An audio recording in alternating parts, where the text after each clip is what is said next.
దేవుని పిల్లలారా, దేవుడు బైబిల్ను రాయించి మన చేతుల్లో పెట్టాడు. బైబిల్ను రాయించడానికి దేవుడికి పట్టిన కాలం 1600 సంవత్సరాలుకి ఎంతోమంది జీవితాలు బలైపోయాయి. చాలామంది ప్రవక్తలు వారి రక్తాన్ని ఇచ్చారు, వాళ్ళ జీవితాలను ఇచ్చారు. అపోస్తలుడు కానివ్వండి, మన ప్రభు అయిన యేసుక్రీస్తుల వారు కానివ్వండి, వాళ్ళందరూ రక్తం చిందిస్తే ఈరోజు మీరు హాయిగా పట్టుకుని ఈ ప్రాంగణంలో కూర్చున్న బైబిల్ అనేది మీ చేతుల్లోకి వచ్చింది. మర్చిపోకూడదు. 1600 సంవత్సరాలు ఏకదాటిగా ఒక గ్రంథం రాయబడింది అంటే అది బైబిలు. ఏమండి, ఒక గ్రంథాన్ని రాయించటానికి దేవుడు 100 సంవత్సరాలు కష్టపడి తన పిల్లలైన వారందరికీ తన మనసు తెలియాలి అన్న ఉద్దేశంతో బైబిల్ను రాయించి ప్రజల చేతుల్లో పెడితే ఈరోజు బైబిలు చదవడానికి కానీ, బైబిలు పేరట జరుగుతున్న సభలకు వచ్చి వాక్యం వినటానికి కానీ ప్రజలకి తీరికుందా? ఖాళీ ఉందా? ప్రేమ ఉందా? ఆసక్తి ఉందా అంటే లేదు.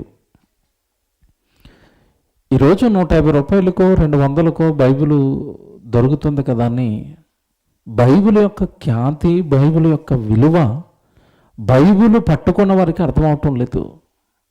నీ చేతుల్లోకి ఒక పత్రిక వచ్చిందంటే ఆ పత్రిక రాయడానికి వాళ్ళు ప్రాణాలు పెట్టారు. మర్చిపోకూడదు. పౌలు గారు రాసిన 14 పత్రికలు ఉంటాయి రోమపత్రిక నుంచి. ఆ 14 పత్రికలు రాయడానికి ఆయన పడిన కష్టం అంతా ఇంత కాదు. వాళ్ళ జీవితాలు త్యాగమైపోయాయి. వివాహాలు లేవు, పెళ్ళిళ్ళు లేవు, ఆస్తులు లేవు, భయంకరమైన కష్టాలు, కన్నీళ్ళు, వేదనలు. పద్మాసు ద్వీపంలో పరవాసిగా యోహాను గారు మారిపోవటం వలన ఇదిగో మీరు చదువుకుంటున్న చివరి పుస్తకమైన ప్రకటన గ్రంథం మీ చేతుల్లోకి వచ్చింది. అంటే బైబిలును మన చేతుల్లోకి తేవటానికి చాలామంది భక్తులు కష్టపడితే నీ చేతుల్లోకి బైబిల్ వస్తే ఆ బైబిల్లో ఉన్న సారం, ఆ బైబిల్లో ఉన్న వాక్య భావం మనలో ఎంతమందికి అర్థమైంది? జాగ్రత్తగా నా ప్రసంగం వినండి. రోజు బైబిల్ పట్టుకున్న మనకైనా దేవుడి యొక్క ఉద్దేశాలు పూర్తిగా అర్థమయ్యాయా అన్నది మనం ఒకసారి ప్రశ్నించుకుంటే అర్థం కాలేదు అని మన జీవిస్తున్న జీవన విధానాన్ని బట్టి ఇట్టే చెప్పచ్చు. దేవుని పిల్లలరా, బైబిల్లో రాయించింది దేవుడు. ఎందుకు రాయించాడు అంటే ఆయన పరలోకంలో ఉన్నాడు, ఆయన పిల్లలైన మనుషులంతా కూడా భూమి మీద ఉండిపోయారు.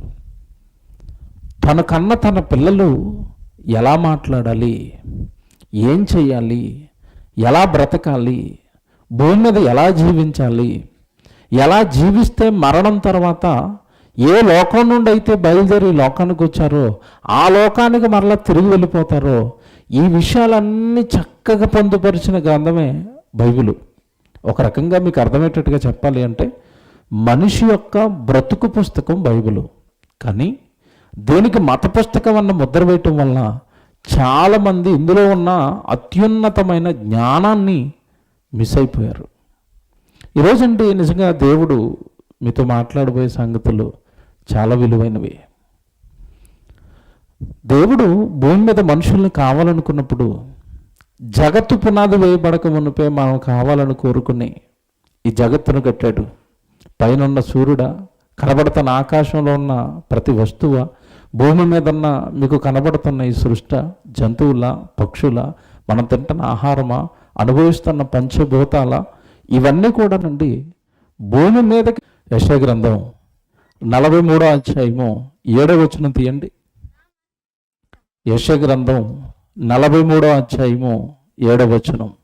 నా మహిమ నిమిత్తము నేను సృజించిన వారిని, నా నామము పెట్టబడిన వారందరినీ నిన్ను తెప్పించుదును, నేనే వారిని కలగజేసి తిని వారిని పుట్టించిన వాడను నేనే.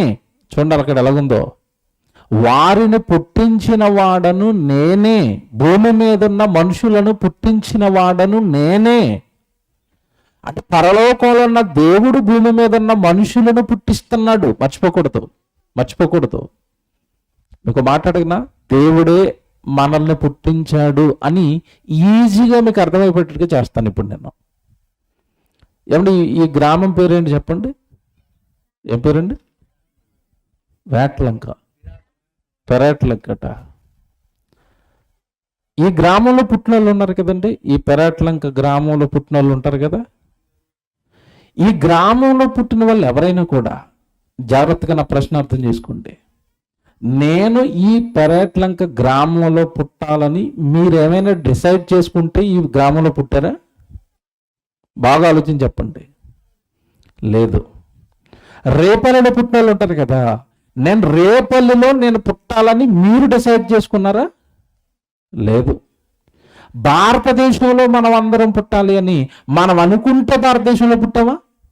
లేదు. బాగా అర్థం చేసుకోండి. అంటే జన్మకు సంబంధించిన ఏ సంగతి మీ చేతుల్లో లేదు అన్నది ఇప్పుడు మీకు ఈజీగా అర్థమైపోద్ది. ఇంకా చెప్తాను. మీకు అమ్మనాన్నలుగా వీళ్ళే ఉండాలి అని మీరేమైనా డిసైడ్ చేసుకున్నారా? లేదు. మీ అమ్మ ఎవరో మీ నాన్న ఎవరో మీరు పుట్టేంత వరకు మీకు తెలుసా? తెలీదు. ఏ ఊర్లో పుడతారో తెలుసా? తెలీదు. మీకు తమ్ముడుగానో అక్కగానో ఎవరు పుడతారో తెలుసా? తెలీదు. జాగ్రత్తగా నేను చెప్పేవాడిని అన్నట్లుగా ఒకటే ఆన్సరు. ఏంటో తెలుసా? తెలీదండి. ఇంకా చెప్పనా?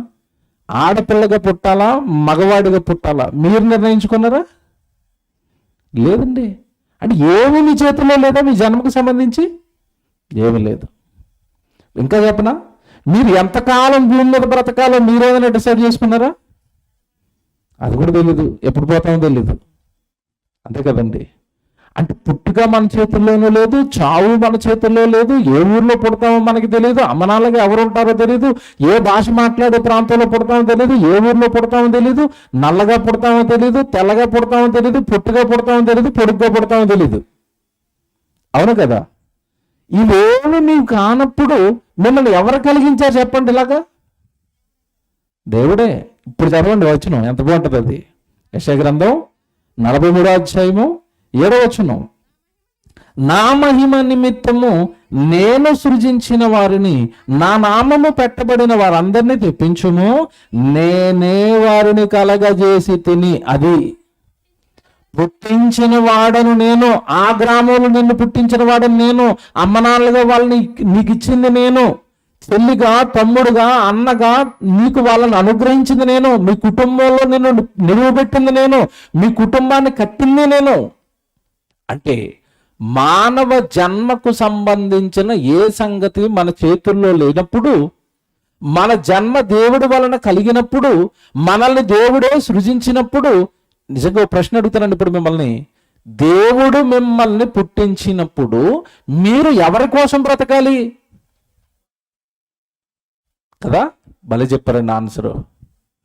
దేవుడు పుట్టించాడు, దేవుడి కోసం బ్రతకాలి. ఇప్పుడు ప్రశ్న అడుగుతున్నాను, ఎంతమంది మీలో దేవుడి కొరకు బ్రతుకుతున్నారో చేయలేపండి.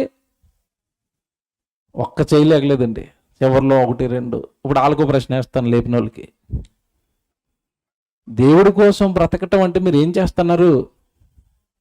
ఆదివారం గుడికి వెళ్ళి వస్తాను అన్నా, అంతేనా? ఆదివారం గుడికి వెళ్ళి రావటం దేవుడి కోసం బ్రతకటమా? పౌలు గారు అంటున్నారు, నా మట్టుకైతే బ్రతుకుట క్రీస్తే, చావైతే. ఇప్పుడు ఇక్కడ ఒకటి అడుగుతాను మిమ్మల్ని, నా మట్టుకైతే బ్రతుకుట క్రీస్తే. కానీ మందేంటో తెలుసా? నా మట్టుకైతే ఆదివారం క్రీస్తు. సోమవారం ఎక్కడున్నారు చెప్పండి మీరు? మంగళవారం ఎక్కడ ఉంటారు? బుధవారం ఎక్కడున్నారు? గురువారం ఎక్కడున్నారు? శుక్రవారం ఎక్కడ? శనివారం ఎక్కడ? ఆదివారం తెల్లవారు కానీ మళ్ళీ ఎవరు గుర్తొచ్చారు? దేవుడు. అది కూడా ఆదివారం అంతా దేవుడు సన్నిధిలో ఉన్నారా? ఆదివారం అంతా ఏమో సువార్తకి వెళ్ళిపోయారా? ఆదివారం అంతా ఏమో దేవుడి గురించి చెప్పారా? ఆదివారం 1 గంట, ఆ గంటలో కూడా ఆరాధనలో ఆలస్యమైందని కూడా చాలా మంది భక్తులు వాచ్లు చూపించేస్తూ ఉంటారు ఆయనకి. ఎవరికి? పాస్టర్ గారికి. అది భక్తి. వీళ్ళు కూడా అంటున్నారు, ఇప్పుడు మేము దేవుడి కోసం బ్రతికేస్తాం. బ్రతుకుతున్నావా? దేవుడి కోసం బ్రతుకుతున్నారా? నో. ఇప్పుడు అక్కడ రండి, యెషయా గ్రంథం 43వ అధ్యాయము 7వ వచనం చూడండి. అక్కడ జాగ్రత్తగా, నా మహిమ నిమిత్తము నేను సృజించిన వారిని. ఆగండి, అసలు భూమి మీద ఉన్న మనుషులందరినీ కూడా దేవుడు దేనికోసం సృజించాడట? నా మహిమ నిమిత్తము. అంటే పరలోకంలో ఉన్న కన్న తండ్రిని మహిమపరచటానికి నువ్వు పుట్టావు భూమి మీద. జాగ్రత్తగా వినండి, పరలోకంలో ఉన్న కన్న తండ్రిని మహిమపరచటానికి పుట్టావు భూమి మీద. కానీ నువ్వు ఎవరిని మహిమపరిచావు ఇంతకాలం? ఎవరిని మహిమపరిచావు చెప్పనా? చాలామంది భర్తల గురించి చెప్తారండి, అసలు మా ఆయన అంత మంచోడు ఎక్కడా లేడండి. భర్తను మహిమపరిచేవాళ్ళు. కొంతమంది భార్యలు అంటే పిచ్చి, ఆవిడ గీత గీసిందంటే అక్కడే ఉంటాడు, అటు కదలడు ఇటు కదలడు. మా ఆవిడ అంత మంచిది అసలు ఈ ప్రపంచంలో లేదండి. ఏమంటే నేను చెప్తున్నవన్నీ ప్రపంచంలో జరుగుతున్నవి.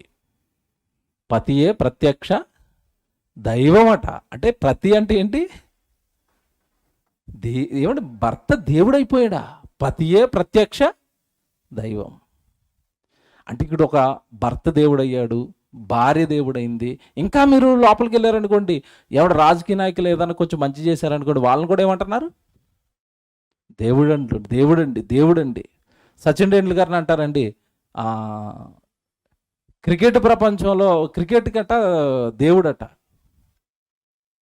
అంటే ఇలాగ భూమి మీద ఉన్న మనుషులందరూ ఎవరెవరినో మహింపరుస్తున్నారు. కానీ పుట్టించిన ఆయన ఎవరు మహింపరుస్తున్నారు? మీకు ప్రశ్న అడుగుతాను, బైబిల్ ఎప్పుడునండి వచనం చదవగానే ఏదో అర్థమైపోయినట్టుగా అనిపిస్తుంది. నో, బైబిల్లో మీకు బాగా అర్థం అవ్వాలి అంటే ప్రతి పదానికి అర్థాలు ఉంటాయి బైబిల్లో. ఇక్కడ మీరు ఏముంది, ఇక్కడ నా మహిమ నిమిత్తము నేను సృజించిన వారిని అన్నాడు కదా. ఇప్పుడు ఇంతకీ దేవుడిని మహిమపరచడం అంటే ఏంటి చెప్పండి? మీకు ఏం అర్థమైంది చెప్పండి? ఏమర్థమైంది?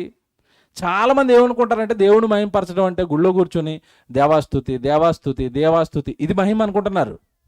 అవునా? ఏమిటి ఇది నిజంగా దేవుడికి మహిమ వెళ్తుందా?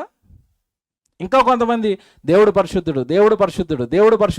బైబిల్లో ఈ ఆరాధన, ఈ స్తుతి ఆరాధన కానీ దేవుడు పరిశుద్ధుడు అన్న ఆరాధన కానీ ఎవరు చేశారో తెలుసా? బైబిల్లో దేవదూతలు చేసే పరలోకంలో యెహోవా పరిశుద్ధుడు అనే ప్రతిగానములు చేశాయి.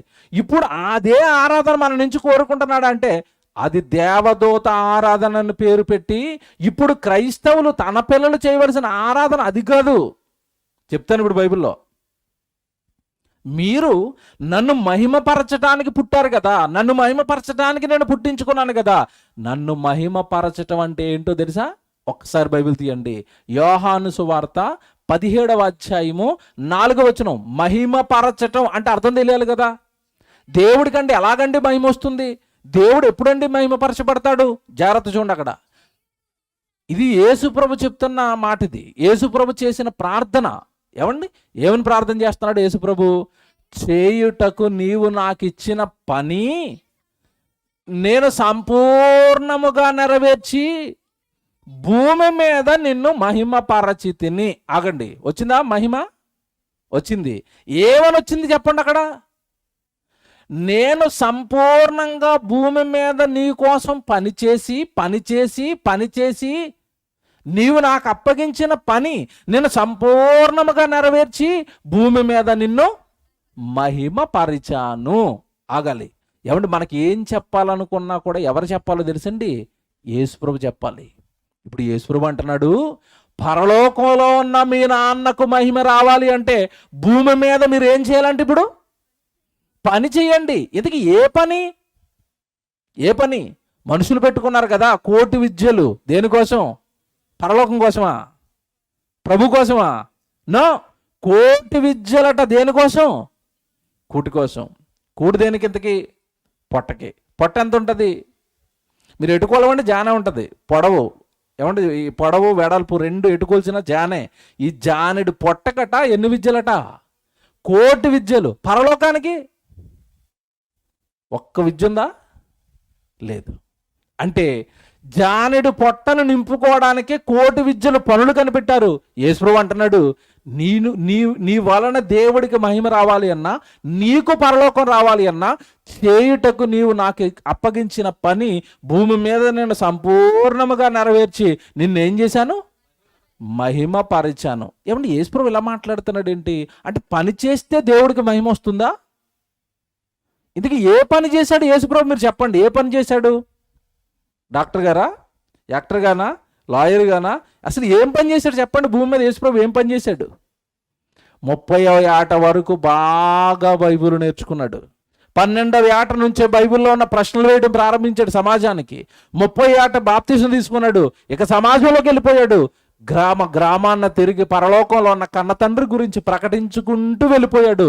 ఇదిగో తండ్రి, నువ్వు నాకు ఏదైతే పని అప్పగించావో, ఏ గ్రామాలకు వెళ్ళి సువార్త చెప్పాలని, ఏ గ్రామాలకు నీ గురించి పరిచయం చేయాలని, ఏ గ్రామాలకు నీ బాధ చెప్పాలని, ఏ గ్రామాలకి నీ కోపం చెప్పాలని నువ్వు నన్ను ఉద్దేశించి లోకానికి పంపించావో, నువ్వు చెప్పమన్నవన్నీ చెప్పాను తండ్రి.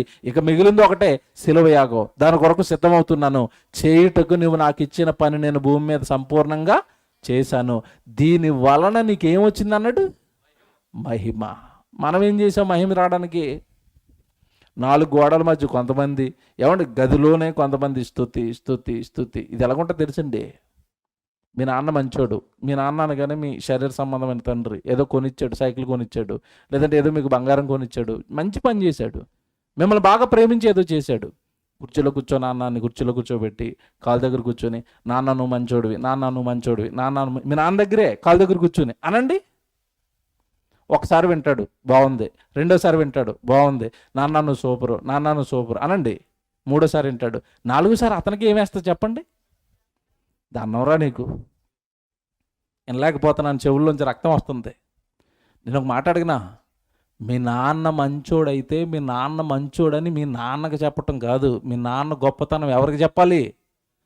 సమాజానికి చెప్పు. ఇగో నాన్నంటే ఇలాగ ఉండాలండి, నాకు ఏ కష్టమో రానివ్వడండి, పిల్లల్ని ప్రేమగా చూసుకుంటాడండి, మా నాన్న గొప్పోడండి అని నువ్వు సమాజానికి చెప్పు. అప్పుడు నాన్నకి కీర్తి. ఈరోజు దేవుడి దగ్గరకు వచ్చిన తర్వాత నువ్వు చేయుటకు దేవుడు నీకు ఇచ్చిన పని చేయి, సువార్త పని చేయి, కరపత్రికలు పంచు, ఇక ఇలాంటి సభలు పెట్టు. ఎవడు వాక్యం లేని ఒక గ్రామానికి ఒక సేవకుని తీసుకెళ్ళి నీ కష్టార్జితంతో అక్కడ వాక్యం చెప్పించు. పని, సువార్త పనితో దేవుడికి మహిమ తప్ప దేవదూత ఆరాధనతో మహిమ వచ్చే కాలం కాదు ఇది. కనుక భూమి మీద పుడుతున్న మనుషులు అందరూ కూడా పరలోకంలో ఉన్న కన్నతండ్రి పిల్లలైతే, ఆ పిల్లలు భూమి మీద దేవుడికి మహిమ తేయడానికి పుడుతుంటే, ఆ మహిమ సువార్త పనితో వస్తుందని దేవుడు పనిని నియమిస్తే, ఏమండి ఈరోజు సమాజం ఎలా బ్రతుకుతుందో, ప్రభువుని ఎరగని సమాజం, ప్రభువులోనికి వచ్చిన వారు కూడా అలాగే జీవిస్తున్నారు తప్ప ఎక్కడ కూడా జీవన విధానంలో ఏమైనా తేడాలు ఉన్నాయా? వారు లోకం కోసం బ్రతుకుతారండి. పౌలు గారు అన్నట్టుగా మేము ప్రభు కోసం బ్రతుకుతామండి, ప్రభు పనిలో ఉంటామండి, ప్రభువే మాకు జీవితం అండి, ప్రభు సేవే మాకు జీవితం అండి, ఆత్మల రక్షణే మా జీవితం అండి అని ఎవరండి ఈరోజు ప్రభు కోసం కదులుతున్న వాళ్ళు ఉన్నారు? బైబిల్లో ఒక మాట చదవండి. ఇంతకాలం మనం ఏమనుకున్నామంటే ప్రభువును మేము విశ్వసించేసాం అయిపోయింది అనుకున్నారు. కాదు కాదు, బైబిల్ చదవండి. ఫిలిప్పీయులకు రాసిన పత్రిక 1వ అధ్యాయం 30వ వచనం ఒకసారి జాగ్రత్త చదవండి. ఫిలిప్పీయులకు రాసిన పత్రిక 1వ అధ్యాయము 30వ వచనం చూడండి. క్రీస్తునందు విశ్వాసముంచుట మాత్రమే కాక, బైబిల్ చూడండి ఎలాగుందో. మీరు ప్రభుని నమ్మేశారా, విశ్వాసం ఉంచారా, అయిపోయింది అన్నాడా, కాక ఇంకేమైనా ఉందంటున్నాడా? ఇదిగో మీరు ప్రభువునందు విశ్వాసముంచుట మాత్రమే కాక ఆయన పక్షముగా శ్రమపడుటయు ఆయన పక్షమున మీకు అనుగ్రహించబడింది. ఏమనుగ్రహించబడింది? శ్రమ అనుగ్రహించబడిందట. ఎవరికి? క్రైస్తవులకి. ఎవరి పక్షాన శ్రమ? ఆయన పక్షాన, ఆయన పని పక్షాన, ఆయన వాక్యం పక్షాన, ఆయన సువార్త పక్షాన నీకు శ్రమలు అనుగ్రహించబడ్డాయి. క్రైస్తవుడికి ఇది, బయటవాడికి తెలీదు. వాడు లోకం కోసం బ్రతుకుతాడు, తింటానంటాడు, త్రాగుతానంటాడు, సంపాదించుకుంటానంటాడు, కూర్చుకుంటానంటాడు, అన్నీ ఇక్కడే వదిలేసి ఏదో ఒకరోజు చచ్చిపోయి వెళ్ళిపోతానంటాడు. అమాయకుడు కదా పాపం.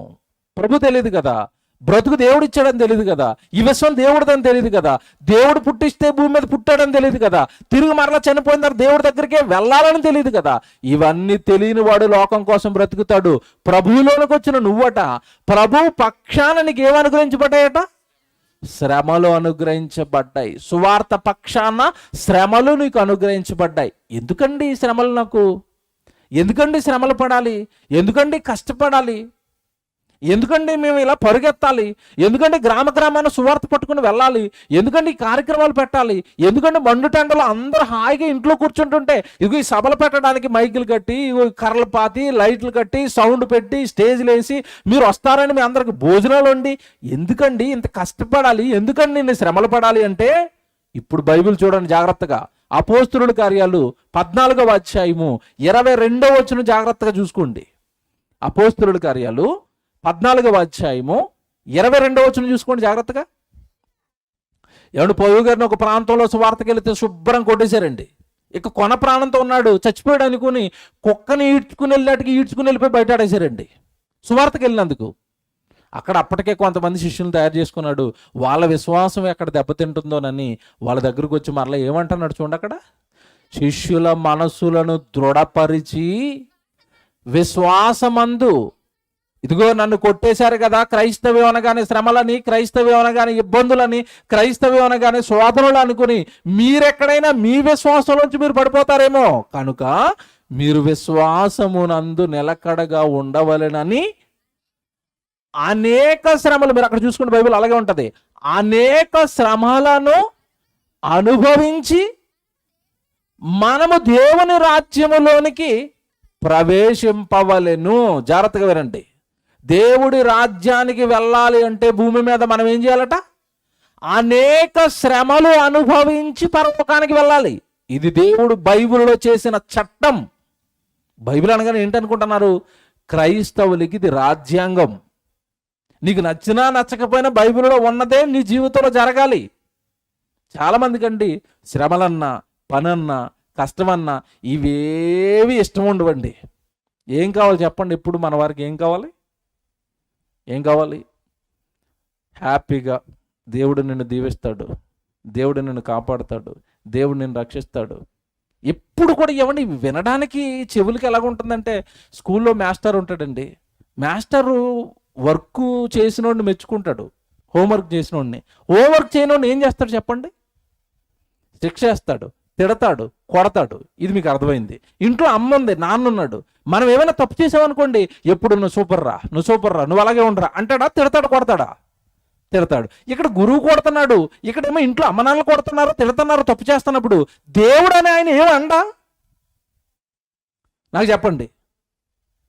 దేవుడు ఎప్పుడు దీవెనలు ఇచ్చుకుంటూ కూర్చుంటాడు, ఇలా చేతులు చెప్పుకొని మీకు దీవెన, మీకు దీవెన, మీకు ఇదే నా దేవుడు అంటే. ఇలా చెప్పేశారు దేవుడి గురించి.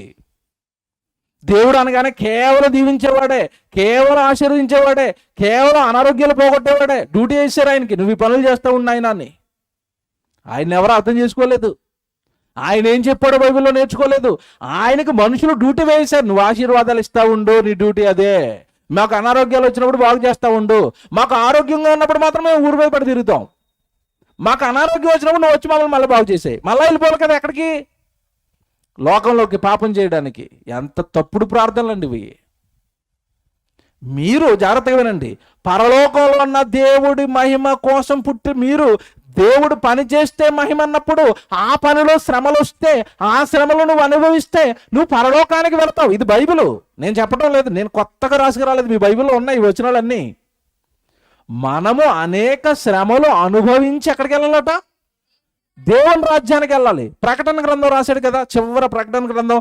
ఆ ప్రకటన గ్రంథంలో ఆల్రెడీ పరలోకానికి వెళ్ళిపోయిన వారి జాబితా దర్శనంలో దేవుడు చూపించాడు. ఆ పరలోకానికి వెళ్ళిన వాళ్ళందరూ కూడా ఎవరు వెళ్ళారో తెలుసండి? ఒకసారి మీరు ప్రకటన గ్రంథానికి రండి. ఎవరు వెళతారు పరలోకానికి, ఎవరికి ఇస్తున్నాడు పరలోకము అని మీరు చూస్తే 7వ అధ్యాయానికి రండి. 7వ అధ్యాయము 14వ వచనం. ప్రకటన గ్రంథం 7వ అధ్యాయము 14వ వచనం. మళ్ళీ చెప్తున్నాను, ప్రకటన గ్రంథం 7వ అధ్యాయము 14వ వచనం చూడండి. అందుకు నేను, అయ్యా నీకే తెలియననగా అతడు ఎలాగో నాతో చెప్పెను, వీరు మహాశ్రమల నుండి వచ్చిన వారు. ఏమంటే మీరు 13వ వచనం కూడా చదివితే అర్థమవుతుంది. 13 చదువుదాం, పైన చదువుదాం. 13 పెద్దలలో ఒకడు తెల్లని వస్త్రములు ధరించుకున్న వీరెవరు, ఎక్కడి నుండి వచ్చిరని నన్ను అడిగాను. అందుకు నేను, అయ్యా నీకే తెలియననగా అతడు ఇలాగ నాతో చెప్పాను, వీరు మహాశ్రమల నుండి వచ్చిన వారు. పరలోకానికి దేంతో వెళ్ళారట? చూసారా, పరలోకానికి వెళ్ళిన వీళ్ళందరూ కూడా మహాశ్రమల నుండి వచ్చిన వారు. భూమి మీద వాళ్ళ జీవితాలు కోల్పోయారు, భూమి మీద వాళ్ళ పిల్లల్ని కోల్పోయారు, భూమి మీద వాళ్ళ భూములను కోల్పోయారు, ఆస్తులు కోల్పోయారు, సంపదలు కోల్పోయారు, ఆరోగ్యాలు కోల్పోయారు. కొన్ని సందర్భాలలో ప్రాణాలు కూడా ఇచ్చేశారు, రంపాలతో కోయబడ్డారు, ఏమంటే తలలో నరికించుకున్నారు, జైలుకి వెళ్ళిపోయి భయంకరమైన కొరడా దెబ్బలు తిన్నారు. సువార్త కోసం, ప్రభు సేవ కోసం, ప్రభు పని కోసం వాళ్ళు పడిన కష్టాలు. అలా శ్రమల పడిన వాళ్ళందరూ కూడా ఎక్కడికి వెళ్ళారట? వీరు మహాశ్రమల నుండి వచ్చిన వారు అనగానే పరలోకానికి వెళ్ళాలి అని అనుకున్నవాడు భూమి మీద ప్రభు నిమిత్తం ఏం పడాలి? ఇప్పుడు చెప్పండి. శ్రమలు పడాలి. Very good. కానీ లోకం ఎలాగుందో ఆ లోకపు మాయలో మనం ఎలా ఇరుక్కున్నామో కొన్ని మాటలు ఇప్పుడు మీతో చెప్పాలి. లోకానికండి జ్ఞానం, బైబిల్ జ్ఞానం, దైవ జ్ఞానం లేదు. లేకపోవటం వల్ల వాళ్ళు ఏం పొరపడ్డారు అంటే, ఇదిగో భూమి మీద నేను పుట్టాను, పుట్టుక పేరుతో ఈ లోకానికి వచ్చాను, చావు పేరుతో నా జీవితం అనేది ముగిసిపోతుంది కనుక పుట్టిన నేను చచ్చిపోయేలోపు భూమి మీద ఏదో ఒకటి చేయాలి, తినాలి, త్రాగాలి, ఉద్యోగం చేయాలి, సంపాదించుకోవాలి, ఆస్తులు అంటున్నారు. ఏమంటే నేను ప్రపంచంలో గొప్పవాడిని అయిపోవాలని ఒకడంటున్నాడు, నా పేరు గిన్నిస్ బుక్లోకి వెళ్ళిపోవాలని ఒకడంటున్నాడు, నేను బాగా చదువుల్లో టాప్ అయిపోవాలని ఒకడంటున్నాడు, నేను సినిమా హీరోని అయిపోతానని ఒకరంటున్నారు. ఎవరికి నచ్చిన రంగంలో వాళ్ళు ఈ లోకంలో గొప్పవాడిని అయిపోవాలి అనుకుంటున్నారు. కానీ బ్రతుకిచ్చిన దేవుడు ఈ బ్రతుకు ఎందుకు ఇచ్చాడు? నేను నా ఇష్ట ప్రకారం ఈ బ్రతుకును వాడుకోవచ్చా? ఒకవేళ అలా వాడుకుంటే మరణం తర్వాత దేవుడు నన్నేమంటాడు అన్న భయం లేకుండా బ్రతుకుతుంది ప్రస్తుత మానవ సమాజం. జాగ్రత్తగా వినండి. మన బ్రతుకు మనది కానప్పుడు మన ఇష్ట ప్రకారం మన బ్రతకొచ్చండి? బ్రతకొచ్చా? పోనీ ఇది మీకు అర్థం అవదు, నేను ఒకటి చెప్తాను, ఇప్పుడు జాగ్రత్తగా వినండి. ఒక అతను మనని ఉద్యోగం ఇచ్చి ఆఫీసులో పెట్టుకున్నాడు, జీతం ఇస్తున్నాడు. జీతం ఇచ్చేటప్పుడు రూల్స్ పెడతాడా పెట్టడా? పెడతాడు. ఏ రూల్స్ పెడతాడు? ఉదయం 9 గంటలకి నువ్వు ఆఫీస్కి రావాలి, ఆఫీస్కి రాగానే తంబేయాలి లేదా సైన్ పెట్టాలి. నువ్వు 4 రోజుల్లో నీకు 4 రోజులే సెలవిస్తాను, మిగతా 26 రోజులు నువ్వేం చేయాలి? డ్యూటీ చేయాలి. ఇలా పని చేయాలి, టైం టు టైం. పొద్దున్న 9 గంటలకు రావాలి, సాయంత్రం 6 గంటలకు వెళ్ళాలి. ఇవి నా రూల్స్. ఏమిస్తున్నాను కనుక? జీతం ఇస్తున్నాను కనుక నీకు ఈ రూల్స్ ఓకే అయితే నా దగ్గరకు వచ్చి పని చేయి అంటాడు. ఆ పని చేస్తేనే అతనికి ఏమిస్తాడు? జీతం ఇస్తాడు. Very good. ఇది మీకు అర్థమైంది. ఇప్పుడు పరలోకంలో ఉన్న కన్నతండ్రి భూమి మీద మనకి జీవితాన్ని ఇచ్చినప్పుడు, ఈ ప్రాణాన్ని ఇచ్చినప్పుడు, ఈ దేహాలను కట్టినప్పుడు, నీకోసం ఈ అనంత విశ్వాన్ని కట్టి నీకోసం కొనకకుండా నిద్రపోకుండా ఈ విశ్వాన్నంతా కష్టపడి నడిపిస్తున్న దేవుడు నీ జీవితం నుండి ఏమీ కోరుకోవటం లేదా? పని. నీ జీవితం నీది కానప్పుడు నీ ఇష్ట ప్రకారం నువ్వు ఎలా బ్రతికేస్తావు? మీకు ఇది ఇంకా అర్థం అవుతుంది. నేను ఒకటి చెప్తాను ఇప్పుడు. ఈ లోకంలోనండి మనం అనుభవిస్తున్నవేవి కూడా మనవి కావు. మనవా? పంచభూతాలను అనుభవిస్తున్నామండి. గాలి, నీరు, ఆకాశము, భూమి, అగ్ని, ఈ పంచభూతాలు అంటారు కదా, ఇవి మనవా? కావు. పంచభూతాలు లేకపోతే మనం అసలు బ్రతకగలమా? బ్రతకలేమండి. అసలు బ్రతకలేము. బ్రతకలేనప్పుడు బ్రతికిస్తున్నది ఎవరు? దేవుడే. దేహాన్ని కట్టింది దేవుడే, ఇందులో ఆత్మను పెట్టింది దేవుడే. అన్నీ దేవుడు అయినప్పుడు అసలు మనం బ్రతుకుతున్నది ఎవరి కోసం చెప్పండి? ఎవరి కోసం బ్రతుకుతున్నారు? బైబిల్లో మాట చూపిస్తానంటే మీరు చాలాసార్లు చదువుకున్నారు. చాలామంది లోకం ఎలా ఆలోచిస్తుందంటే, మేము పుట్టాం కనుక, అందమైన ఈ లోకాన్ని చూసాం కనుక ఈ లోకంలో మేము తింటాం, త్రాగుతాం, ఆనందిస్తాం, సుఖిస్తాం, చచ్చిపోతాం అనుకుంటున్నారు. వీళ్ళందరి గురించి బైబిల్లో దేవుడు ఏమంటున్నాడో, ఎంత భయంకరమైన ఒక మాట ప్రయోగించాడో మీరు ఇప్పుడు చూడాలి. యెషయా గ్రంథం మీరు చూడండి అందరూ. 22వ అధ్యాయము 13వ వచనం చూడండి. యెషయా గ్రంథం 22వ అధ్యాయము 13వ వచనం చూడండి. రేపు చనిపోతాం. రేపు అనగానే ఎలాగో చచ్చిపోతాం 70 సంవత్సరాల తర్వాత. రేపు చనిపోదము గనుక తిందము త్రాగుదము. ఆగండి.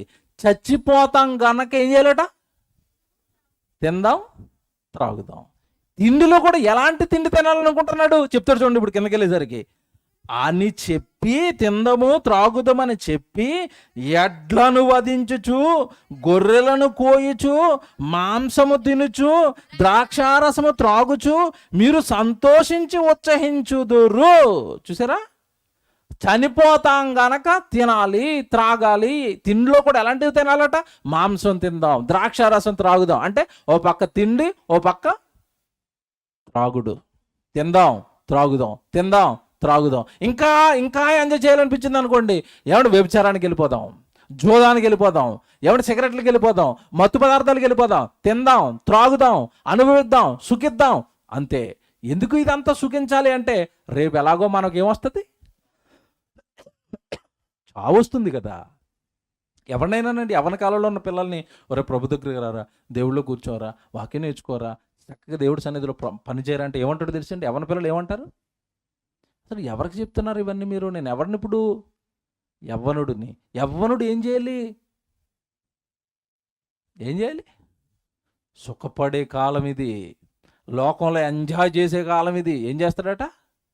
ఎంజాయ్ చేసే కాలంలో, సినిమాలు చూసే కాలంలో, అమ్మాయిలతో తిరిగే కాలంలో, నా ఇష్ట ప్రకారం లోకంలో ఉన్న సుఖాలను అనుభవించే ఈ కాలంలో నేను దేవుడి దగ్గర కూర్చోవాలా, దేవుడు పని చేయాలా, భక్తిగా ఉండాలా, పవిత్రంగా ఉండాలా, పాపాలు చేయకూడదా?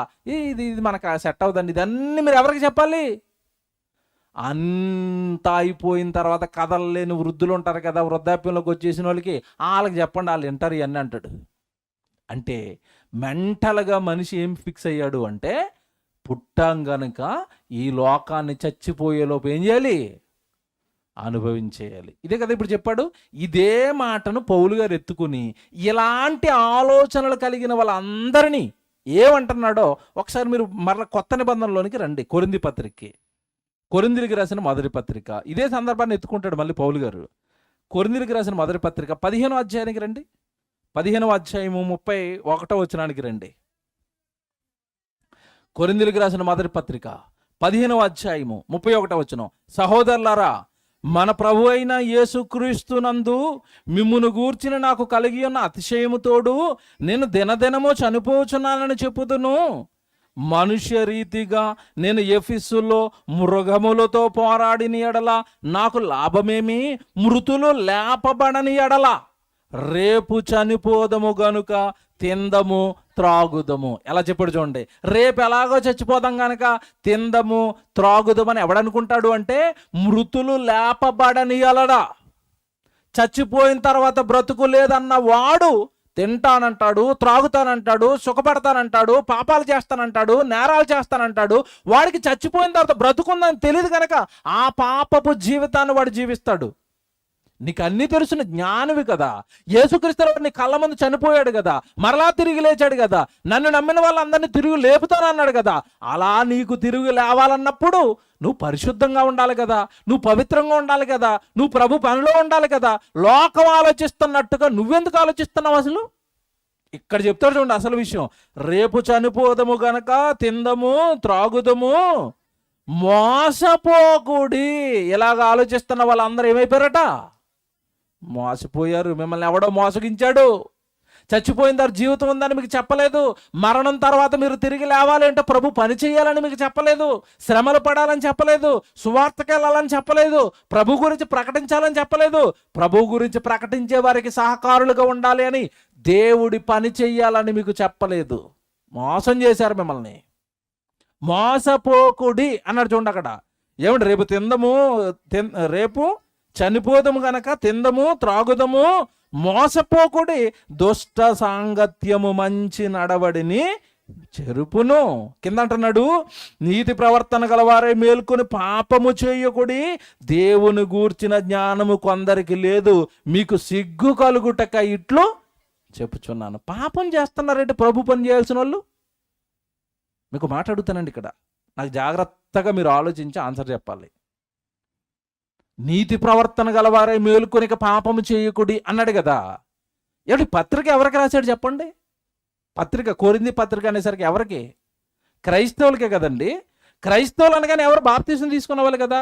మరి ప్రభు దగ్గరకు వచ్చిన వీళ్ళు కూడా పాపం చేస్తున్నారా? చేస్తున్నారు. ఏంటండి పాపం అంటే? బాగా ఆలోచించి ఆన్సర్ చెప్పండి నాకు. పాపం అంటే ఏంటి బైబిల్ ప్రకారం? ఆజ్ఞాతిక్రమం పాపం. మనం ఇక్కడ ఆగిపోయాం. వెరీ గుడ్, అది రైటే. ఆజ్ఞాతిక్రమం పాపమే. ఆజ్ఞ ఇచ్చాడు, దాన్ని నువ్వు అతిక్రమించటం పాపం. Very good. ఒక ఆజ్ఞ చెప్తున్నాను ఇప్పుడు బైబిల్లో. మరి క్రైస్తవులకి, మీరు సర్వలోకానికి వెళ్ళి సర్వ సృష్టికి సువార్తను ప్రకటించండి. ఆజ్ఞనా కాదా? ఎంతమంది పాటించారు? చేయలేపండి. ఇప్పుడు ఆజ్ఞ అతిక్రమించిన వాళ్ళ మనం ఏమవుతాం? ఇప్పుడు పాపులం కాదా? ప్రభు పని చేయని వాడు పాపి కదా? ప్రభులోనికి వచ్చిన తర్వాత కూడా బైబిల్ నేర్చుకోక, ఒక వాక్యం నేర్చుకోక, ఏమన్నా సేవకి వెళ్తున్న సేవకుడికి సహకారిగా ఉండక, అసలు ఏమి పట్టించుకోకుండా దేవుడిని, దేవుడి పనిని, సేవను, సంఘాన్ని అలా ఉండిపోవటం పాపం కదా? మీకు విషయం చెప్పనండి, జాగ్రత్తగా రాసుకోండి నేను చెప్పే స్టేట్మెంట్. పాపము అంటే ఆజ్ఞను అతిక్రమించడం అన్నారు కదా. దేవుడు చెప్పినవి జాగ్రత్తగా వినండి. దేవుడు ఇదిగో వ్యభిచారం వద్దు, దొంగతనం వద్దు, అబద్ధం వద్దు, పాపం చేయొద్దు అన్నాడు కదా. మీరు చాలామంది ఏమనుకుంటారంటే, నేను దొంగతనం చేయట్లేదండి, నేను వ్యభిచారం చేయట్లేదండి, నేను నరహత్య చేయటం లేదండి, నేను ఏ పాపము చేయట్లేదండి, నేను పరిశుద్ధుడినండి అని మీరు చాలామంది అనుకుంటున్నారు. కాదు, దేవుడు వద్దన్నవి మానేశావు. మళ్ళీ చెప్తున్నాను, దేవుడు వద్దన్నవి మానేశావు. దేవుడు చెయ్యమన్నవి చేస్తున్నావా? అర్థమైందా లేదా? వ్యభిచారం, అబద్ధం, దొంగతనం వద్దన్నాడు, ఆపేశావు. మరి చెయ్యమన్నవి? వద్దన్నవి ఆపేయటం ఎంత ముఖ్యమో, చెయ్యమన్నవి చేయటం కూడా అంతే ముఖ్యం. దేవుడు పని చేయమన్నాడు, సువార్త చేయమన్నాడు. ఏమంటే మనం పాపులం కదా దేవుడి లెక్కల్లో. చాలామంది ఏమనుకుంటున్నారంటే, నేను ప్రభులోనికి వచ్చానండి, అలాగా ఆదివారం గుడికి వస్తానండి, వెళ్ళిపోతానండి, ఏం పట్టించుకోనండి, ఓ సబెట్టను, ఓ గృహకోడికి పెట్టుకోను, ఏమంటే గ్రామంలో ఉన్న వాళ్ళు ఎవరిని పిలిచి వాక్యము చెప్పను, అసలు నాకు పట్టనట్టుగా నేను బ్రతికేస్తాను. చాలామందిలో ఉన్న ఒక గుడ్డి నమ్మకం ఏంటంటే, నేను బాప్తీసం తీసుకున్నాను కనుక నేను ఎక్కడికి వెళ్ళిపోతాను? వెళ్ళిపోతారా? ఎక్కడికి వెళ్ళిపోతారు? అదేమో మన అత్తోరిల్లు అనుకుంటారేంటి, ఇష్టం వచ్చినప్పుడు వెళ్ళి మరలా వచ్చేయడానికి. పరలోకం, నిత్య జీవం. ప్రభు ఏమన్నాడు తెలుసా? ఒక్కసారి ఇలాగ నేను నమ్ముకున్నాను వెళ్ళిపోతానని అనుకుంటున్నారేమో. ఒక మాట చూపిస్తాను ఇప్పుడు బైబిల్లో. మత్తయి సువార్త 7వ అధ్యాయము 21. మీరు ఏ ప్రభువునైతే నమ్మారో ఆ ప్రభు ఏమంటున్నాడు చూడండి అక్కడ. మత్తయి సువార్త 7వ అధ్యాయము 21, ఇక్కడ 21వ వచనం చూడండి. ప్రభువా ప్రభువా అని నన్ను పిలుచు ప్రతి వాడును పరలోక రాజ్యములో ప్రవేశింపడు అనుందా? అందరూ వచ్చేస్తారనుందా? ప్రవేశింపడ్డు. అక్కడ చూసుకోండి, ప్రభువా ప్రభువా అని నన్ను పిలుచు ప్రతి వాడును పరలోక రాజ్యములోనికి ఎందుకు ప్రవేశించడు? పిలిచాడు తప్ప ప్రభు చేయమన్న పని చెయ్యలేదు. మీకు అర్థమవ్వాలి. ఇప్పుడు యేసు ప్రభు దగ్గరకు వచ్చాడు, నువ్వేమా ప్రభు అన్నాడు, నిన్ను నమ్ముతాను అన్నాడు, విశ్వాసం అన్నాడు, బాప్తిసం తీసుకున్నాడు, గుడికి వస్తున్నాడు, కానీ ఆయన చెప్పినవి మాత్రం చేయటం లేదు. చెప్పినవి చేయకపోతే ఎంత కోపంగా ఉంటుందండి. మీకు ఎలాగుందో తెలుసండి, మీకు అర్థం అవడానికి ఉదాహరణ చెప్తాను. స్కూల్కి వెళ్ళాడు పిల్లడు, 1వ తరగతికి. స్కూల్కి వెళ్తున్నాడు కదండి, అమ్మ నాన్నలు మంచి బట్టలు కొనేశారు, షూ కొనేశారు, పుస్తకాలు కొనేశారు, బ్యాగ్ కొనేశారు, చక్కగా బస్సు బుక్ చేశారు. అలాగా స్కూల్కి వెళ్ళాడు. ఏమంటే స్కూల్కి వెళ్ళినంత మాత్రాన స్కూల్కి వెళ్ళిన పిల్లడు స్కూల్కి వెళ్ళిన వెంటనే కలెక్టర్ అయిపోతాడా? ఏం చేయాలి చెప్పండి? స్కూల్కి వెళ్ళిన తర్వాత 1వ తరగతి, 2వ తరగతి, 3వ తరగతి, 4, 5, 6, 7, 8, 9, 10, 10th క్లాస్ అయ్యేసరికి వాడికి ఎంత కష్టం అండి. ఎన్ని సంవత్సరాలు చదివాడు? 10 సంవత్సరాలు. మళ్ళీ ఇంటర్మీడియట్, ఆ తర్వాత డిగ్రీ, ఆ తర్వాత ఏవో పెద్ద పెద్ద కోర్సులు ఇవన్నీ చేస్తే, బాగా కష్టపడి రాత్రి పగలు చదివితే వాడు ఏమవుతాడు? కలెక్టర్ అయ్యాడు కదా. నువ్వు బాప్తీసం తీసుకోవటం అంటే ఏంటో తెలుసా?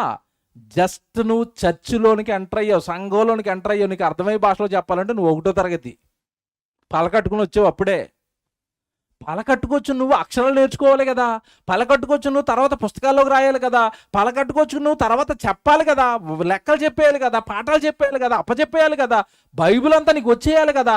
వచ్చేసిన తర్వాత నువ్వు టక 10 క్లాసు పాస్ అయిపోతుంటే ఎదిగిపోతూ వెళ్ళిపోవాలి కదా. ఎక్కడ ఎదిగావు దేవుళ్ళో? బైబిల్లో ఉన్న 66 పుస్తకాల గురించి చెప్పండి అంటే ఎవరు చెప్తారు చెప్పండి? ఇక్కడ 66 పుస్తకాలు, ఆది కాండం నుంచి ప్రకటన వరకు టక చెప్పండి అంటే ఎవరు చెప్తారు? హబక్కు గ్రంథం అని చెప్పాను కూడా పొరపాటున చాలామంది ఏం చేస్తారో తెలుసండి, అది ఎక్కడుందో తెలీదు. ఎందుకు వచ్చిన తలపోటాన్ని ఇలా ముందుకు వెళ్ళిపోతారు. ఇక్కడ ముందులో ఇండెక్స్ ఉంటుంది కదా, అక్కడ చూసుకుని ఇలా పేజీ నెంబర్ తీసుకుని అమ్మయ్య హబక్కు దొరికింది అంటే పుస్తకం ఎక్కడుందో కూడా ఇంతకీ మనకి తెలీదు. ఆయన ఒక ప్రవక్త, జీవితం త్యాగం చేశాడు నీ కోసం. ఎప్పుడు ఆ పుస్తకం చదవలేదు నువ్వు. జకర్యా, ఆయన ఒక ప్రవక్త, నీ కోసం ప్రాణం పెట్టేశాడు. ఎప్పుడు ఆ పుస్తకమే చదవలేదు నువ్వు. పౌలు గారు 14 పత్రికలు చదవలేదు. కొరింథీ పత్రిక చదవలేదు. రోమపత్రిక చదవలేదు. వాళ్ళు ప్రాణాలు పెట్టి నిన్ను బాగు చేయడానికి అన్ని మాటలు రాస్తే ఏనాడు బైబిలే చదవ నిన్ను. అసలు దేవుడు పనిలోనికే రాను నిన్ను, అసలు వాక్యమే రాను నిన్ను దేవుడు పరలోకానికి రానిస్తాడా? అదే అంటున్నాడు అక్కడ మత్తయి 7:21, ప్రభువా ప్రభువా అని నన్ను పిలుచు ప్రతి వాడును పరలోక రాజ్యములో ప్రవేశింపడు. మరి ఎవరు వస్తారు చెప్తారు చూడండి కింద వెంటనే అక్కడే, పరలోకమందున్న నా తండ్రి చిత్తము ప్రకారము చేయువాడే ప్రవేశిస్తాడు. ఇక్కడ మీకు ఇద్దరు కనబడతారండి అక్కడ, ప్రవేశించేవాడు, ప్రవేశించనివాడు. ముందేం చెప్పాడు? ప్రవేశించని వాళ్ళు ఎవరట? ప్రభువా ప్రభువా ప్రభువా అని నన్ను పిలిచేవాడు రాడు. మరి ఎవరు వస్తారు? నా తండ్రి చిత్త ప్రకారం చేసేవాడు వస్తాడు. అంటే ఇక్కడ పిలిచేవాడు ఒకడు కనపడుతున్నాడు, ఇక్కడ మరొకడు ఎవరు కనపడుతున్నారు? చేసేవాడు. పిలిచేవాడు వెళ్తాడా, చేసేవాడు వెళ్తాడా? చూసారా? ఆఫీసుల్లోనండి బాస్ ఉంటాడండి, చాలా తెలివిగా ఆఫీసులో పనిచేస్తున్న వాళ్ళందరి మీద నిఘా వేస్తాడు. కొంతమంది బాస్ రంగానే అయ్యా నమస్కారం నమస్కారం నమస్కారం ఇలాగ ఒంగొంగు దండాలు పెట్టగానే లోపల ఏమనుకుంటాడు చెప్పండి? నీ దొంగ నమస్కారాలు నాకు తెలుసురా, నేను అటు వెళ్ళిపోగానే నువ్వేం చేస్తావో కూడా నాకు తెలుసు. కొంతమంది అండి నమస్కారాలు తక్కువ పెడతారు, బాగా కష్టపడి పని చేస్తూ ఉంటారు. బాస్ ఎవరిని ఇష్టపడతాడు చెప్పండి? ఈ ఒంగు దండాలు పెట్టినోడినా, అక్కడ కష్టపడి పని చేస్తున్నాడినా? కష్టపడి పనిచేస్తున్నాడిని. ఇక్కడ 2 వర్గాలు చెప్పాడు యేసుప్రభు మనకి. ఏంటి? ప్రభువా ప్రభువా ప్రభువా ప్రభువా ప్రభువా అని పిలిచేవాడు పరలోకానికి రాడు. నోరు మూసుకుని పనిలోనికి వెళ్ళండి. నశించిపోతున్నాయి ఆత్మలు, వాక్యం తెలీదు, బైబిల్ నేర్చుకోరు, అసలు ప్రభు ఉన్నాడని తెలియని గ్రామాలు ఉన్నాయి. తెలిసిన నువ్వు ఏ పని చేయకుండా నేను ప్రభువుని నమ్మేశాను, నేను విశ్వాసిని, నాదే పరలోకం అని ఇలా భీష్మించుకుని కూర్చుంటే నిన్ను నువ్వు మోసం చేసుకుంటున్నావు బైబిల్ ప్రకారం. అదే అన్నాడు ఇందాక, ఎందుకు మనం ఎలా ఉండిపోయావు, ఎందుకు ప్రభు పనికి వెళ్ళమంటే ఇక్కడ చెప్తానండి, నేను కరెక్ట్గా అన్ని అనాలిసిస్ చేసి చెప్తాను. ఎందుకు మనం దేవుడి పనికి వెళ్ళటం లేదు, ఎందుకు మనం సువార్తకు డబ్బులు ఇవ్వము, ఎందుకు ఇలాంటి కార్యక్రమాలు పెట్టమంటే మీరు బాగా ఆలోచించని చెప్పేది కరెక్టో కదా చెప్పండి. ఎందుకు మనం ఏ పనిలోనికి రావంటే మాకు పని ఉందండి అంటున్నాం. ఏ పని ఉంది ఇంతకీ నీకు? తినడానికి, త్రాగడానికి, సంపాదించుకోవడానికి ఎవరో పరిగెడుతున్నారు కనుక వాళ్ళ వెనకాల నువ్వు పరిగెట్టావు. నువ్వు ప్రభు పనికి రా అంటుంటే మాకు టైం లేదు బ్రదర్,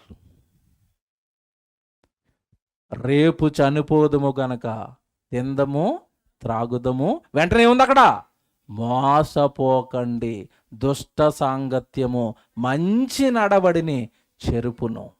పరలోకంలో ఉన్న తండ్రి పని చేయడానికి, తండ్రికి మహిమ తేడానికి పుట్టిన నువ్వు ఈ తిందాము త్రాగుదామని ఈ లోకంలో పడిపోయిన వాడితో నువ్వు కలిసిపోయి ప్రభు పనికి రా అంటే నాకు టైం లేదంటున్నావు, నాకు సెలవులు లేవంటున్నావు, నాకు అసలు తీరిక లేదంటున్నావు. ఇంతకీ అంత బిజీగా నువ్వు చేస్తున్నది ఏంటి నాకు చెప్పు? ఏం చేస్తున్నావు? నువ్వు పని చేసుకుంటున్నావు దేనికి? తినడానికి, త్రాగడానికి. నువ్వు అందులో లేవా? ఆ భావజాలంలోనే లేవా? ఆ మోసపోయే బ్యాచ్లోనే లేవా? బైబిల్ ప్రకారం నేను ఒకటి అడుగుతాను, నాకు జాగ్రత్తగా ఆన్సర్ చెప్పండి. ధనవంతుడు లాజరు, మీరు చాలాసార్లు చదువుకున్నారు కదా లోకాసు వార్తలో. ధనవంతుడు ఎక్కడికి వెళ్ళిపోయాడు చెప్పండి? నరకానికి వెళ్ళిపోయి కాలిపోతున్నాడు. లాజరు ఎక్కడికి వెళ్ళాడు? అబ్రహాము రొమ్మును ఆనుకోవడానికి పరదేశంలోకి, విశ్రాంతిలోకి వెళ్ళిపోయాడు. ఒక ప్రశ్న అడుగుతున్నాను, లాజరు పరదేశికి వెళ్ళిపోయాడు, వదిలిపెట్టండి, రెస్ట్లోకి వెళ్ళిపోయాడు. ఇంతకీ ఈ ధనవంతుడు పాతాళానికి ఎందుకు వెళ్ళాడు? ఒక్క ఆన్సర్ చెప్పండి.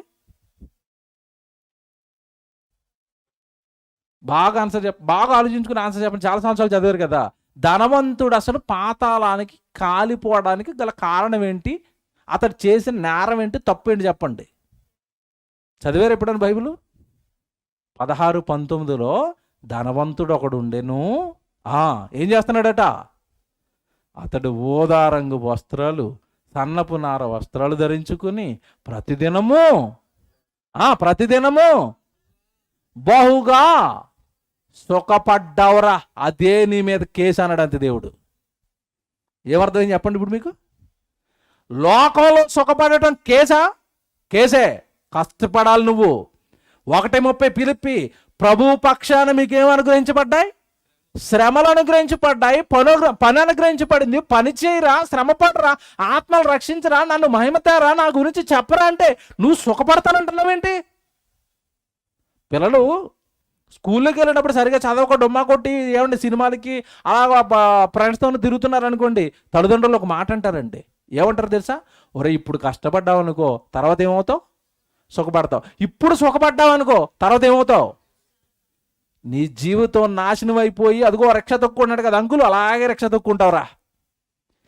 చదువుకోవట్లేదు కదా, చదువు అవ్వటం లేదు కదా, చదువు మీద నీకు ఇష్టం లేదు కదా, ఇదిగో నీ జీవితం శ్రమల పాలైపోతుంది. మంచి ఉద్యోగం రాదు, ఇగో కష్టం చేసి నువ్వు బ్రతకవలసి వస్తుంది. చదువు లేకపోతే నీ జీవితం అంతా ఎండ పాలైపోద్ది, నీ జీవితం అంతా శ్రమల పాలైపోద్ది. జాగ్రత్త. చదువుకునే టైం ఇది, చదువుకోరా, బడికి డొమ్మ కొట్టకరా, సినిమాలకి వెళ్ళకరా, బాగా చదువుకోరా, మంచి మార్కులు తెచ్చుకోరా, పాస్ అవ్వరా, తర్వాత సుఖపడతావురా అంటారా? అనరా? అంటారు. ఇప్పుడు దేవుడు ఏమంటున్నాడు తెలుసా? ఒరే నీకు ఇవ్వబడిన జీవితం 60-70 ఏళ్ళు, చిన్న జీవితం. ఈ 60-70 ఏళ్ళు నాకు ఇస్తావా? నా కోసం బ్రతుకుతావా? నా కోసం చెబుతావా? నా కోసం కష్టపడతావా? నా కోసం నువ్వు బ్రతికితే, నా కోసం నువ్వు కష్టపడితే, మరణం తర్వాత నిన్ను నా దగ్గరకు చేర్చుకుని నిత్య జీవములో, అక్కడ ఆకలి దప్పుకలు లేని లోకంలో, ఎంతో అందమైన లోకంలో నువ్వు సుఖపడేటట్టుగా నేను చేస్తాను. భూమి మీద ఉండే ఆ చిన్న జీవితం 60-70 ఏళ్ళు నా కోసం కష్టపడతావా అని దేవుడు అంటుంటే, ఈ ధనవంతుడు భూమి మీదకి వచ్చి ఏం చేస్తున్నాడట? ప్రతి దినము బహుగా సుఖపడుతుండువాడు. అంటే ఒక్కరోజు కూడా వీడి జీవితంలో దేవుడి పక్షాన ఏమి లేదు చెప్పండి? శ్రమ లేదు, పని లేదు. ఏం చేయాలి వీడిని? 25వ వచనం చదవండి ఒకసారి. లూకాసు వార్త 16వ అధ్యాయము 25వ వచనం చూడండి, అక్కడ ఏముందో. నరకానికి వెళ్ళిపోయి కాలిపోయిన తర్వాత అబ్రహాం చూసి, అబ్రహాం ఎందుకు వచ్చాను నేను ఎక్కడికంటే, అబ్రహాం అంటున్నాడు చూడండి, అక్కడ ఏమంటున్నాడు? అబ్రహాం గారు ఏమంటున్నారు? అందుకు అబ్రహాము, కుమారుడా, నీవు నీ జీవిత కాలమందు నీకిష్టమైనట్టుగా సుఖాన్ని అనుభవించావు. చూడండి, అదే కేసు. నీ ఇష్టం ఏంటి? నీ జీవితం దేవుడిది కదా, దేహం దేవుడిది కదా, భూమి మీద సర్వ సృష్టి దేవుడిది కదా. ఆయన కోసం పుట్టిన నువ్వు ఆయన కోసం కష్టపడకుండా, ఆయన కోసం చెప్పకుండా, ఆయన కోసం పని చేయకుండా సుఖపడతావా? నీ జీవిత కాలమందు నీకిష్టమైనట్టుగా నువ్వు సుఖమును అనుభవించితివి. అందుకే ఇప్పుడు పాతాళంలో నరకాన్ని అనుభవిస్తున్నావు. లాజరును చూడు, భూమి మీద ఎలాగున్నాడు? నా కోసం ఎంత కష్టపడ్డాడు, నా కోసం అన్ని పోగొట్టుకున్నాడు. అక్కడ దరిద్రుడు అని రాయబడింది కదా అని, పుట్టుకతో దరిద్రుడు కదా, దరిద్రుడు అందరూ పరలోకం వెళ్ళిపోతారు అనుకునేరు. బైబిల్ చాలా జాగ్రత్తగా చదవాలి. అక్కడ దరిద్రుడు అని ఉంది కదా అని దరిద్రంలో ఉన్న వాళ్ళు అందరూ చచ్చిపోయి పరదేశికి వెళ్ళిపోతారు. ఇప్పుడు రోడ్డు మీద ఉన్న వాళ్ళు ఏమి తినలేక అలా రోడ్డు పక్కన కూర్చుని అలాగా అనారోగ్యంతో వీళ్ళందరూ పరలోకం వెళ్ళిపోతారు అనుకుంటున్నారా? ఆ దరిద్రం కూడా లాజరుకు దేని వలన వచ్చిందో తెలుసా? దేవుని వలన. ఇతను విశ్వాస వీరుల జాబితాలో ఎబ్రీ పత్రిక 11వ అధ్యాయంలో ఉంటారు చూసుకోండి. దేవుని వలన చాలా మంది దరిద్రులు అయ్యారు అంటే ఆ దరిద్రుల్లో ఈయన ఉన్నాడు. చూస్తారా? దరిద్రుడు అనగానే దరిద్రులు అందరూ పరలోకానికి వెళ్ళిపోతారు, పరదేశికి వెళ్ళిపోతారు అని అనుకోకండి.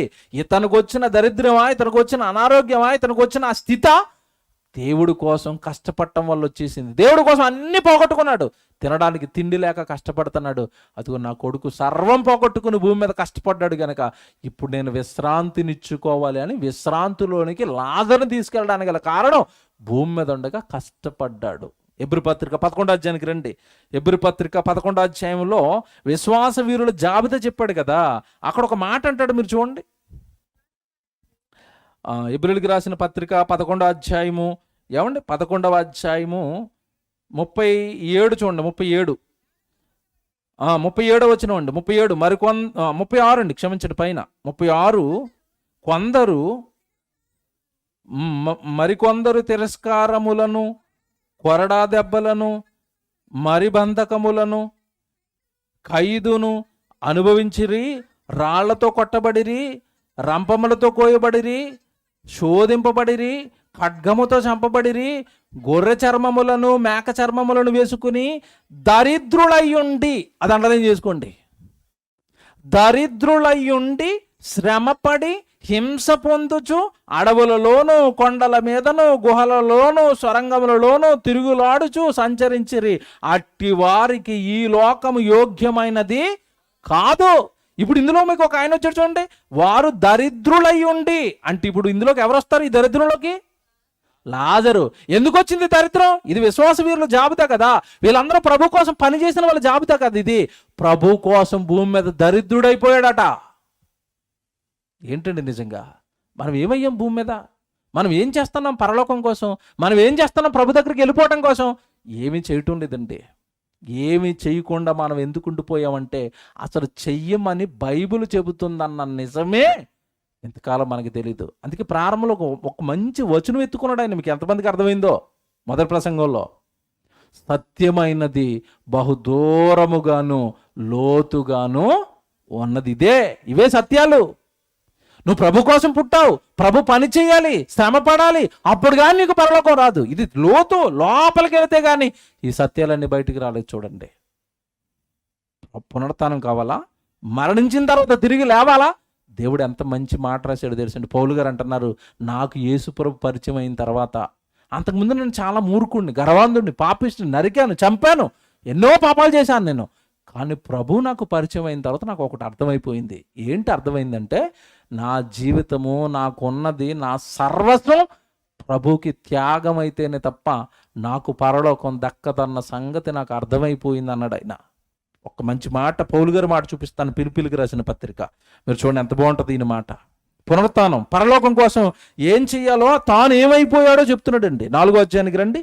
పిలిపిలికి రాసిన పత్రిక 4వ అధ్యాయము 9వ వచనం చదువుదాం. మరియు 9వ వచనం అండి. పిలిపిలికి రాసిన పత్రిక 3వ అధ్యాయం, క్షమించండి 3వ అధ్యాయం 9వ వచనం. 3వ అధ్యాయము 9వ వచనం. క్రీస్తును సంపాదించుకొని, ఏం సంపాదించుకున్నాడట పౌలు గారు? క్రీస్తును సంపాదించుకున్నాడు. భూమి మీద ఉన్నవన్నీ ఏం చేశాడు క్రీస్తు కోసం? చూసారా? మనం ఎలాగున్నాం చెప్పండి? మనం ఎలాగున్నాం? భూమి మీద అన్నీ సంపాదించుకున్నాం, క్రీస్తుని మాత్రం పోగొట్టుకున్నాం. రివర్స్ అయిపోయాం మనం. ఆయన క్రీస్తును సంపాదించుకున్నాడట. చూడండి ఎంత బాగా చెప్తాడు. క్రీస్తును సంపాదించుకొని ధర్మశాస్త్ర మూలమున నా నీతిని గాక క్రీస్తునందలి విశ్వాసము మూలమునైన నీతి, అనగా విశ్వాసమును బట్టి దేవుడు అనుగ్రహించి నీతి గలవాడనై ఆయన యందు అగపడు నిమిత్తము, 10వ వచనం, ఏ విధము చేతనైనను మృతి నాకు పునరుత్థానము కలగవలెనని. అది బాగా ఆలోచించండి. ఇది ఎలాగైనా సరే నేను పరలోకం వెళ్ళిపోవాలి, ఎలాగైనా సరే మృతుల్లో నుండి నేను లేవాలి. కనుక ఈ మృతుల్లో నుంచి లేవటం అనేది నమ్ముకున్నంత మాత్రాన సరిపోదు. ఇప్పుడు చెప్తున్నాడు చూడండి, ఏ విధము చేతనైనను నేను మృతుల్లో నుండి నాకు పునరుత్థానము కలగవలనని ఆయన మరణ విషయములో సమాన అనుభవము గలవాడనై ఆయనను, ఆయన పునరుత్థాన బలమును ఎరుగు నిమిత్తము, ఆయన శ్రమలో పాలివాడొకటి ఎట్టుతో ఎరుగు నిమిత్తమును సమస్తమును నష్టపరుచుకొని వాటిని పెంటతో సమానముగా ఎంచుకొనుచున్నాను. ప్రభు కోసం సమస్తం నష్టపోయాను, పరలోకం కోసం. భూమి మీద అప్పటికి నాకున్న ఆస్తిని అంతా అమ్మి సువార్తకి ఇచ్చేసాను, ప్రభు పనికి పెట్టేశాను. భార్య వద్దనుకున్నాను, పిల్లలు వద్దనుకున్నాను, సుఖం వద్దనుకున్నాను. నిరంతరము ప్రభు కోసం శ్రమ, కష్టం, కన్నీళ్లు, వేదనలు, సువార్త, ఆ సువార్త వల్ల వచ్చిన ఆపదలు, కష్టాలు. ఇది నేను పునరుత్థానం కోసం చేశాను. మృతుల పునరుత్థానం, ఎలాగైనా దేవుడు నన్ను లేపాలని ఇదంతా చేశాను అన్నాడు. ఏమంటే ప్రభు కోసం వాళ్ళు అంతంత త్యాగాలు చేస్తే, అన్ని సర్వస్వం వాళ్ళు నష్టపరుచుకుంటే పునరుత్థానం రావాలంటే ఏదో ఒకటి చేస్తేనే కానీ రాదు అని బైబిల్లో ఇంత క్లియర్గా దేవుడు మనకు చెబుతుంటే, మన హృదయం ప్రభు పని కోసం ఏం కదులుతుంది? మీ హృదయాలు ఏం కదులుతున్నాయి మీరు చెప్పండి. బైబిల్ ఒక మాట ఉంటుందండి, ధర్మశాస్త్రము వినువాడు దేవుని దృష్టికి నీతిమంతుడు కాడు. మరి ఎవరండి నీతిమంతులు? విన్న వాక్యాన్ని గైకొనేవారు, విన్న వాక్యాన్ని పాటించేవారే దేవునికి నీతిమంతులు. ఇప్పుడు విన్నారు కదా, ప్రభు కోసం బ్రతకాలి, ప్రభు కోసం చెయ్యాలి, ప్రభు కోసం వెళ్ళాలి అని. అలా నీకు నిజంగా చేయాలనిపిస్తేనండి, ఇదిగో ఈ కుటుంబమే ప్రతి సంవత్సరం ప్రార్థనలు పెడుతున్నారు కదా, వచ్చే సంవత్సరం నుంచి మా కుటుంబం, మా కుటుంబం, మా కుటుంబం. అన్ని కుటుంబాలు ప్రార్థనలు పెడితే నెలకొక మీటింగ్ జరగదు. ఇలాంటి లోతైన సంగతులు బైబిల్లో నుంచి మీకు నేర్పించబడవా? మీ ఆత్మీయ జీవితం అభివృద్ధి చెందదా? బైబిల్ అనేది మీకు స్పష్టంగా అర్థం కాదా? అర్థమవుతుంది. కానీ ప్రభు కోసం పెట్టే గుణం నీకు రావాలి కదా. ప్రభు కోసం ఖర్చు పెట్టడానికి, ప్రభు కోసం ఇవ్వడానికి, ప్రభు కోసం త్యాగం చేయడానికి నీ హృదయం కదలాలి కదా. ఎప్పుడు కదులుతుందో తెలుసా? ఇదిగో పౌలు గారికి అర్థమైనట్టుగా పరలోకం కావాలి అంటే భూమి మీద నష్టపరుచుకోవాలి, భూమి మీద నాకు ఉన్నది దేవుడికి పెట్టుకోవాలన్న విషయం నీకు అర్థమైతే కదా నీ హృదయం కదిలేది. చివరిగా మాట చెప్తాను, నేను చెప్పిన ప్రతిదీ ఎగ్జాక్ట్గా బైబిల్కి సరిపోద్ది. మృతుల పునరుత్థానంలో ఏం జరుగుతుందో యేసుక్రీస్తుల వారు ముందుగానే చెప్పి వెళ్ళిపోయారు. ఆ చెప్పినప్పుడు ఏమన్నాడు తెలుసండి? మృతుల పునరుత్థానం జరగబోతుంది. ఆ టైంలో నేను ఎవరిని పరలోకానికి తీసుకుంటానో, ఎవరిని ఆశీర్వదిస్తానో, ఎవరిని శపిస్తానో ముందుగానే మీకు చెప్పేస్తానని చెప్పి వెళ్ళిపోయాడండి మహానుభావుడు. ఎవరిని ఆశీర్వదించాడో తెలుసా? ఎవరిని తన రాజ్యానికి చేర్చుకున్నాడో తెలుసా?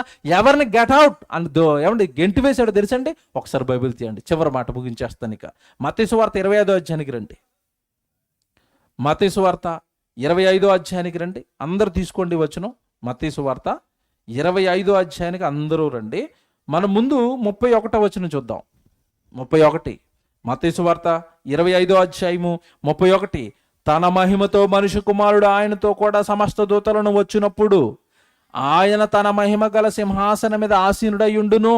ఏం జరగబోతుందో సృష్టి యుగాంతంలో ఈ లోకం ఏదైతే ఉందో ఈ లోకానికి అంతం వచ్చినప్పుడు, ప్రభు రెండో రాకడ జరిగినప్పుడు ఏం జరగబోతుందో, మనుషుల పరిస్థితులు ఎలా తారుమారైపోతాయని చెప్తున్నాడు ఇక్కడ. మనిషి కుమారుడు తన మహిమ గల సింహాసనం మీద ఆసీనుడయ్యుండును. 32 అప్పుడు సమస్త జనులు ఆయన ఎదుట పోగు చేయబడుదురు. ఎంతమంది వస్తారట యేసుప్రభు దగ్గరికి? అందులో మీరు నేను ఉండవా? బాగా ఆలోచించి చెప్పుకోవాలా. ఇప్పుడు యేసుక్రీస్తుల వారు రెండో రాకడలో సింహాసనం వేసుకుని కూర్చున్నాడు, అందరిని తీసుకురండి అన్నాడు. అప్పుడు మీరు నేను వెళ్ళాలి. ఏ వరుసలో వెళ్ళాలి తెలుసా? మనకి ముందు పుట్టిన వాళ్ళు అందరూ మన ముందు ఉంటారు, ఆ వెనకాల పుట్టాం కాబట్టి మనం వెనకాల ఉంటాం. మొత్తం మీద వరుసలో అందరము ఎవరి దగ్గర నిలబడాలి? వెళ్ళి ఇప్పుడు యేసుప్రభు దగ్గరికి వెళ్ళాలి. వారు ఏమండి అందరూ కూడా సమస్త జనులు కూడా ఆయన దగ్గరికి వస్తారట, పోగు చేయబడతారట. 32 చూడండి. అప్పుడు సమస్త జనులు ఆయన ఎదుట పోగు చేయబడుదురు. గొల్లవాడు మేకల్లో నుండి గొర్రెలను వేరుపరిచినట్లుగా ఆయన తన వారిని వేరుపరిచి తన కుడివైపున గొర్రెలను ఎడమవైపు మేకలను నిలువబెట్టును. ఏమండి వచ్చిన సమస్త జనులని రెండు కింద విడగొట్టేశాడట. ఎడమవైపు కొంతమంది, కుడివైపు కొంతమంది. ఎడమవైపు ఉన్న వాళ్ళు మేకలట, కుడివైపున ఉన్న వాళ్ళు గొర్రెలట. విడగొట్టాడా? ఇక్కడ జాగ్రత్తగా వినాలి. వచ్చిన సమస్త జనాన్ని 2 గ్రూపులుగా విడగొట్టేశాడు. మీరు ఎడం పక్క ఉండండి, మీరేమో కుడి పక్క ఉండండి. Very good. ఇంతకీ ఈ ఎడం పక్క ఉన్న వాళ్ళు ఎవరు, కుడి పక్క ఉన్న వాళ్ళు ఎవరు? నువ్వు ఆ సమస్త జనాలలో ఎడం పక్క వెళ్ళిపోతావా, కుడి పక్క వెళ్తావా? లాటరీ చెప్పండి, మీరు ఏ పక్క వెళ్ళాలని ఉంది? ఎందుకు వెళ్తారు కుడి పక్కకి? కుడి పక్క ఎందుకు వెళ్ళాలనుకుంటున్నారు చెప్పండి? కుడి పక్క ఉన్నోళ్ళే దేవుడి రాజ్యానికి వెళ్తారు. వెరీ గుడ్, భలే గెస్ట్ చేశారు. ఎప్పుడు చదువున్నారు అయితే బాగుంది. కుడి పక్క వెళ్ళాలని ఉంది కదా, కుడి పక్కకి వెళ్ళాలన్న ఆశ మంచిదే, కానీ అక్కడికి వెళ్ళాలంటే ఏం చేయాలో కింద చెప్తాడు. ఇప్పుడు అది చెయ్యాలి కదా నువ్వు. ఏమంటే అందరికీ ఎలాగుంటుందంటే, ఏమంటే ఊరు కలెక్టర్ గారు వచ్చారనుకోండి, కరెక్ట్గా సూట్ వేసుకుని చక్కగా వెనకాల ఒక బంట్రోతు ఉండి జీపులో వచ్చి వెనకాల 2 పోలీసు వాళ్ళు వచ్చి, అబ్బా కలెక్టర్ గారు ఏమన్నారండి, నాకు కూడా కలెక్టర్ అయిపోవాలని ఉంది. అందరికీ ఉంటుంది, ఉండదేంటి? ఉండదా? కలెక్టర్ అయిపోవాలని ఉంటుంది అందరిని కలెక్టర్ని చూసినప్పుడు. కానీ కలెక్టర్ అవ్వడానికి అతను ఎంత కష్టపడ్డాడో నువ్వు అంత కష్టపడాలి కదా, కష్టపడాలి. ఇప్పుడు నువ్వు కుడి పక్క వెళ్ళిపోవాలనుకుంటున్నావు, ఆశీర్వాద బ్యాచ్లోకి దేవుడి రాజ్యానికి వెళ్ళిపోవాలనుకున్నావు. Very good. కానీ వెళ్ళాలంటే ఏం చేయాలి చెప్తాడు కదా కింద ఆయన. చూడండి కిందకి వెళ్ళేసరికి ఏమంటున్నాడు? 34 అప్పుడు రాజు తన కుడివైపు ఉన్న వారిని చూచి, నా తండ్రి చేత ఆశీర్వదింపబడిన వారులారా రండి, లోకము పుట్టినది మొదలుకొని మీ కొరకు సిద్ధపరచబడిన రాజ్యమును ఎవరికి ఇచ్చాడు? ఇంతకీ రాజ్యం ఇప్పుడు కుడి పక్క ఉన్న వాళ్ళకి ఇచ్చాడు. కుడి పక్క ఉన్న వాళ్ళకి ఇచ్చాడు. ఈ కుడి పక్క ఉన్న వాళ్ళు ఆశీర్వదింపబడిన వాళ్ళు అంటున్నారు, నా తండ్రి రాజ్యాన్ని మీరు స్వతంత్రించుకోండి, వచ్చేయండి పరలోకానికి అన్నాడు. ఇప్పుడు ఎందుకండి వీళ్ళకి పరలోకాన్ని ఇచ్చాడు? 35 నేను ఆకలి గొంటిని, మీరు నాకు భోజనం పెట్టితిరి. ఎందుకు ఇచ్చాడు ఇప్పుడు చెప్పండి? యేసుప్రభుకి ఆకలేసిందట, వీళ్ళు ఆహారం పెట్టారట. నాకు దాహం వేసింది, మీరు నాకు నీళ్ళు ఇచ్చారు. నేను పరదేశినయ్యారు, నన్ను మీరు చేర్చుకున్నారు. దిగంబరుగా ఉన్నాను, బట్టలు లేకుండా, మీరు నాకు బట్టలు ఇచ్చారు.